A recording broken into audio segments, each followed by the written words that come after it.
Today, I'm sharing some super cool Google Pay tricks that'll make your transactions smoother and more rewarding.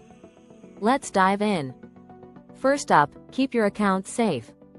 Lock Google Pay with a password or biometrics by going to Settings. This adds an extra layer of security for your transactions. And remember, never share your OTP or UPI PIN with anyone. Want to get the most out of Google Pay? Check out these tips. Scan QR codes at merchant locations for extra rewards, and don't forget to use referral bonuses to earn some extra cash. Also, keep an eye out for scratch cards and special offers. Managing bills has never been easier. Use the auto pay feature to ensure your bills are paid on time. Need a quick recharge? You can top up your mobile or DTH in just a few taps. Paying with friends? Use Google Pay's split bill feature to divide expenses easily. Just enter the amount, add your friends, and voila, everyone pays their share. That's it for today.